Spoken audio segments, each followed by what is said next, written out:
یہ وہ نفاق ہے قادیانیوں کا کہ صاف چھپتے بھی نہیں، سامنے آتے بھی نہیں، یوں چلون سے لگے بیٹھے ہیں کہ صاف چھپتے بھی نہیں اور سامنے آتے بھی نہیں، نہ وہ کفر کا اظہار کرتے ہیں نہ وہ اسلام کا اظہار کرتے ہیں، اندر سے وہ نفاق میں مبتلا ہیں۔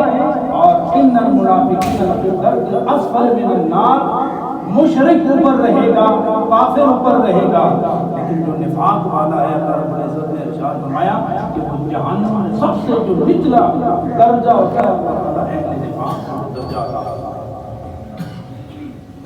ہمارے بولے بسرے مسلمان چند ٹکوں کی خاطر، اپنی دنیاوی آسودگی کی خاطر ختم نبوت پر سودا کر کے اپنے ایمان اس کے خرمن کو آگ لگا دیتے ہیں۔ حضرات اس عقیدے کو فوج میں، ساری عسکری قوتوں میں، اداروں میں، اسکولوں میں، کالجوں میں اور یونیورسٹیوں میں اور تمام میڈیکل کالجز میں عقیدہ ختم نبوت، یہ جو بنیادی عقیدہ ہے، اسے سبقن پڑھایا جائے تاکہ وہ فرق جو یہود، ہنود اور نصارہ اور اہل اسلام کے درمیان نبوت محمدی کی شکل میں موجود ہے وہ برقرار رہے، تاکہ پتہ چلے کہ مسلمان نبوت محمدی کی وجہ سے یہود سے بھی جدا ہے، نصارہ سے بھی جدا ہے اور دیگر تمام ادیان سے یہ جدا ہے، اور یہ جدائی صرف اور صرف نبوت محمدی کی شکل میں ہم سب کو میسر ہے۔ اور ایک بات اور ذہن میں رکھیں، ایک ہوتا ہے مقام اور ایک ہوتا ہے منصب۔ علم کی بات ہے اور ذہن میں بٹھانے کی کوشش کی۔ آپ اسٹوڈنٹ ہیں اور آپ کے ٹیچر ہونا منصب نہیں، یہ جو ممبر ہے ممبر رسول آج خود یہ مقام ہے، لیکن اس پر بیٹھنے والا صاحب مقام نہیں، ضروری نہیں کہ وہ صاحب مقام ہے۔ میں ابھی بیٹھوں گا یہاں پر کوئی اور بیٹھ سکتا ہے، پھر کوئی اور بیٹھ سکتا ہے، جیسے وزارت عظمیٰ ہے، صدارت، یہ جو مقام نہیں ہے وزارت و صدارت، آج کوئی ہے اب اس کو فارغ کرے تو وہ چیزیں مارتا ہے تمہیں کیوں نکالا، اگر مقام ہوگا تو کبھی نکالا نہ جانا، سمجھ آئی؟ تو منصب اور مقام میں فرق ہے کہ منصب بدلتا رہتا ہے لیکن مقام نہیں بدلتا۔ مقام جس کو مل جائے اس سے کوئی چھین بھی نہیں سکتا، یہ کوئی چھینا نہیں سکتا۔ مثلا میں آپ کو ایک مثال دیتا ہوں کہ آپ کے ٹیچر ریپورٹ نہیں ہے، اسی سبجیکٹ کے ٹیچر ہے وہ آپ ایک لفظ پر آ جائے، کچھ علم کی وجہ سے وہ استاد ہو گئے اور آپ شاید اب وہ جو استاد ہے وہ آپ کے استاد بن گئے، اب وہ منصب نہیں ہے وہ مقام ہے، وہ جیتے رہے تو بھی استاد ہے، وہ دنیا سے چلے جائیں گے، اس لیے کہ انہوں نے آپ کو پڑھایا اور پڑھانا یہ نبوت کے فیضان کی ایک چمک ہوتی ہے جو وہ روشنی آنے والوں کے دل و روح میں داخل کرتے ہیں۔ تو جو نبوت کا فیض تقسیم کرے صرف منصب نہیں ہے، وہ مقام وہاں ہے۔ مثلا ماں ہے، باپ وہاں منصب نہیں ہے، کیا ایسا ممکن ہے کہ کسی کے گھر بچہ پیدا ہو وہ باپ بن جائے، اب وہ بچہ مر جائے تو وہ باپ بن جائے؟ کیا ایسا ممکن ہے؟ وہ باپ بن چکا ہے، وہ ایک بیٹے یا بیٹی کا باپ ہے، وہ مقام پر پہنچ چکا ہے۔ جس طرح استاد ہوا یا مقام پر پہنچ گیا، اسی طرح باپ بیٹا پیدا ہونے کی صورت میں وہ باپ ہو گیا، اور باپ ہونا یہ مقام منصب نہیں۔ جو میں اپنی بات آپ کے سامنے رکھنا چاہتا ہوں وہ یہ ہے کہ ختم نبوت یہ منصب نہیں ہے، یہ کیا نہیں ہے؟ یہ منصب نہیں ہے، یہ مقام ہے جس کو اللہ تعالیٰ نے عطا فرما دیا۔ وہ جیتے رہے زمین کے اوپر رہے تو بھی خاتم النبیین ہے، ایک کو پیچھے چلے جائے تو بھی خاتم، وہ زمین کے اوپر رہے تو بھی خاتم النبیین ہے، وہ زیر زمین چلے جائیں تو بھی خاتم النبیین ہے۔ کیوں؟ اللہ ختم نبوت کا ایسا تاج عطا فرمایا کہ ابھی دنیا نہیں تھی جب انہیں نبی بنایا گیا تو اس وقت بھی وہ خاتم النبیین ڈکلیئر ہوئے، اور آخر میں جب ظاہر ہوئے تو بھی خاتم النبیین کے اس تاج سے مکمل ہوئے کہ آج تک مومن انہیں ہی خاتم النبیین اور آپ ترجمہ کرتے ہیں لا الہ الا اللہ، کیا ترجمہ کرتے ہیں؟ اچھا میں اعلیٰ حضرت کی ایک بات آپ کے سامنے رہا ہوں، آپ کلمہ پڑھتے ہیں لا الہ الا اللہ محمد رسول اللہ، 2 پارٹس، ایک الوہیت کو ظاہر کرتا ہے، دوسری نبوت کو ظاہر کرتا ہے۔ الوہیت کو کیسے جواب دیتے ہیں؟ لا الہ الا اللہ، what does it mean؟ کیا مطلب ہے؟ there is no God، کوئی خدا نہیں، عبادت کے لائق کوئی نہیں، وحدہ لا شریک، وہ ایک خدا ہے، یہ لا الہ الا اللہ سے ظاہر ہوتا ہے۔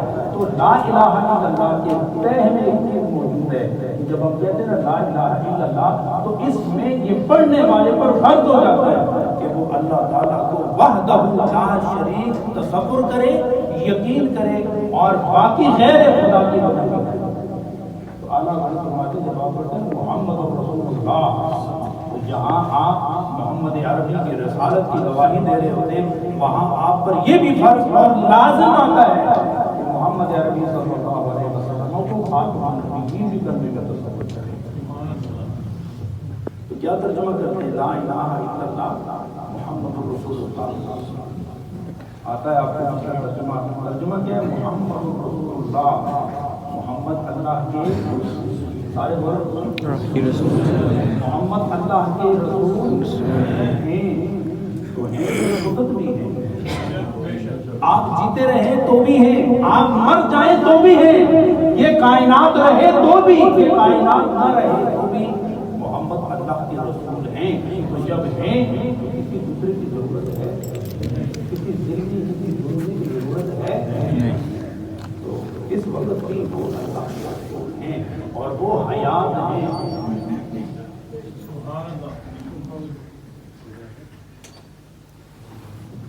میں آپ سے ایک سوال کر رہا ہوں، آپ کی آنکھ کہتی ہے یہ جو بندہ شہید ہو گیا یہ مر چکا ہے، آپ کے ڈاکٹر آپ کو کہتے ہیں شہید ہو چکا ہے، جنگ میں شہید ہوا ہے، ٹانگیں کٹی ہوئی ہیں، سر کٹا ہوا ہے، بازو بریدہ ہے، کوئی جہاں ہے، آنکھ کہتی ہے نو لائف، آپ کی زبان کہتی ہے یہ ختم ہو چکا ہے، آپ کا علم کہتا ہے، آپ کے ڈاکٹر کہتے ہیں ختم ہو چکا ہے، لیکن قرآن کہتا ہے یہ زندہ ہے۔ تو آپ جو آنکھ آپ کے سر میں ہے، جو دماغ آپ کے سر میں ہے، جو زبان آپ کے منہ میں ہے، وہ قرآن کے اگینسٹ جا رہی ہے۔ یہ ساری علمی قوتیں، یہ چراغ جو دست، آپ چراغ بدست ہیں، اس سے حقائق تلاش کرتے ہیں، قرآن کچھ کہتا ہے، آپ کی تحقیق کچھ کہتی ہے، تو آپ کیا کہیں گے؟ جو عاشق ہے، جو مومن ہے، جو مسلمان ہے، وہ یہی کہے گا کہ میں نے اپنی آنکھ قرآن کو دے دی ہے، اب جو قرآن دکھائے گا آنکھ کو ہی دیکھے، میں نے زبان قرآن کو دے دی ہے، جو قرآن بولوائے گا یہ زبان کو ہی بولے گی، دماغ قرآن کو دے دیا ہے، اور یہ قرآن جو بولے گا، جو کہے گا دماغ کو ہی سوچے گا۔ تو قرآن کہتا ہے شہید زندہ ہے،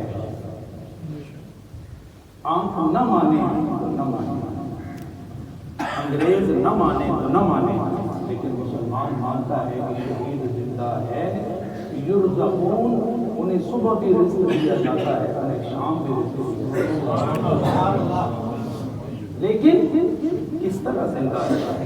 وَأَنْتُمْ لَا تَشْعُرُونَ، تم اس کا شعور نہیں رکھتے، تمہارے پاس اتنا ادراک، اتنا علم نہیں کہ شہید کی زندگی کا تصور یقین اور ایمان کے علم کے دائرے میں لا سکو۔ فرمایا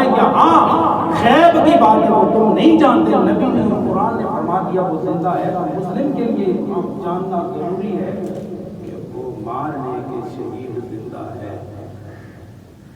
شہید نبوت کے مقابلے میں کل ہے یا جز ہے؟ بولو صاحب، جز ہے نا؟ تو اگر جز زندہ ہے تو پھر کل کے بارے میں اگر جز زندہ ہے زیر زمین جسے رزق دیا جاتا ہے صبح بھی شام بھی اور خدا دیتا ہے اپنی رحمت سے، تو جو اس کے صدقے میں اسے یہ مقام ملا ہے اس کے بارے میں کیا رائے ہے؟ یہاں میں ایک عقلی بات آپ کے سامنے رکھنا چاہتا ہوں اور آپ اس کو ذہن میں رکھیں اور ہمیشہ اس کو ذہن میں مستحضر۔ حضور صلی اللہ علیہ وسلم ہمارا سورہ قبر کا بیان ہے، لیکن کس طرح زندہ ہے؟ جس طرح اللہ کی شان ہے، جس طرح انہوں نے زندہ رکھا ہے وہ آج ہمیں بھی دیکھ رہے ہیں، ہمیں سن رہے ہیں، لیکن وہ روحانیت اور نبوت کے پیغام کو ہم دیکھ بھی رہے ہیں، ہمیں سن بھی رہے ہیں۔ یہی عقیدہ آج مسلمانوں کو کمزور ہوتا جا رہا ہے۔ میں آپ کے سامنے ایک اپنی بات رکھنا چاہتا ہوں،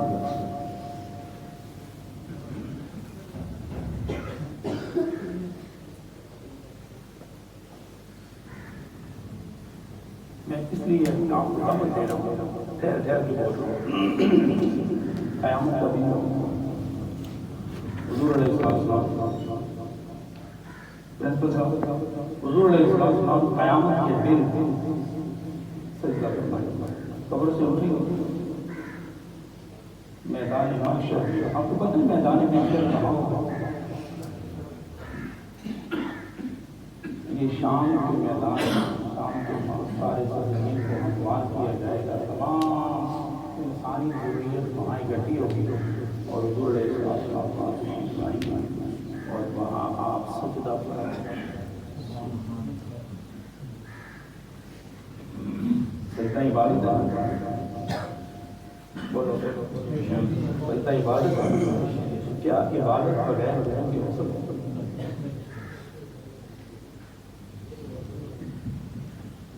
اور انسان سو جائے تو اس کا خود نہیں رہتا۔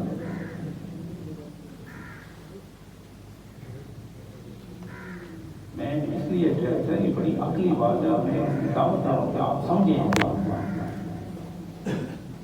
سو جائے آزاد ڈھیلے ہو جاتے ہیں اور وضو کے ساتھ تو ختم ہو جاتا ہے، تو کوئی عبادت نماز پڑھیے، قرآن پڑھنے کبھی آئے گا تو یہ جو نیند ہے یہ موت کی بہن ہے۔ اگر نیند سے وضو ٹوٹ جائے گا تو بدرجہ اولا موت کو بات سمجھ آ رہی ہے؟ نیند سے وضو ٹوٹ جاتا ہے اور نیند یہ موت کی بہن ہے۔ اگر نیند سے وضو ٹوٹتا ہے تو پھر موت سے بھی وضو ٹوٹ جاتا ہے بدرجہ اولا، کیونکہ موت بہت سے زیادہ پتی ہے۔ نیند گھنٹے کی ہوگی، 15 منٹ کی ہوگی، 8 گھنٹے کی ہوگی، اٹھے گا تو اس میں وضو کرتے ہی نماز پڑھنا۔ حضور علیہ السلام وہاں سے مطلب فرمائیں گے تو آپ کسی کتاب میں موجود نہیں ہے کہ حضور علیہ السلام سجدہ کرنے سے پہلے وہاں فرمائیں گے، تو یہ اس بات کا ثبوت ہے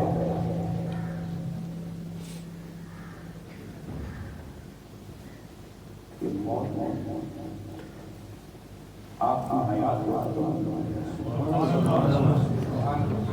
موت نے آپ کی حیات کو ختم نہیں کیا ہے۔ اگر موت نے آپ کی حیات کو ختم کیا ہوگا تو آپ وضو فرماتے، آپ وضو نہیں فرما رہے۔ یہ اس بات کو ثبوت ہے کہ حضور صلی اللہ علیہ وسلم کی موت نے جو ایک لمحے کے لیے آئی ہے اسی حیات میں موجود ہے، اور جو آخری غسل مدینے کی سرزمین میں حضرت علی نے کرایا تھا وہ اسی وضو اسی غسل کے ساتھ اٹھیں گے اور بارگاہ خدا میں سجدہ ادا کریں گے۔